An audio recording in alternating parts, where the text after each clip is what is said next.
এই দুটি সংখ্যার পার্থক্য 5 এবং তাদের বর্গের পার্থক্য 135, তাহলে সংখ্যা দুটির যোগফল কত? পার্থক্য দেয়া থাকে এবং বর্গের পার্থক্য দেয়া থাকে। সংখ্যা দুটি যদি যোগফল বের করতে বলে তাহলে তুমি কি করবে না, বর্গের পার্থক্যকে সংখ্যার পার্থক্য দিয়ে ভাগ করে দেবে। অর্থাৎ 135/5 সমান কত হচ্ছে 27। অর্থাৎ তাহলে দুটি সংখ্যার যোগফল কত হবে 27 হবে। এটা হচ্ছে তোমাদের শর্টকাট ট্রিক। বেসিক কনসেপ্টটা কি, দুটি সংখ্যা যদি এক্স ওয়াই হয় তাহলে সংখ্যা দুটির পার্থক্য কত হবে, এক্স মাইনাস ওয়াই সমান 5। বর্গের পার্থক্য মানে x square minus y square সমান 135।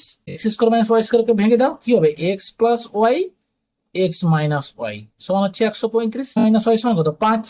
তাহলে এখানে 5 বসালে এক্স প্লাস ওয়াই সমান কত হবে, 5টার নিচে ভাগ হয়ে যাবে, এক্স প্লাস ওয়াই সমান কত হবে 135/5 সমান হচ্ছে 27।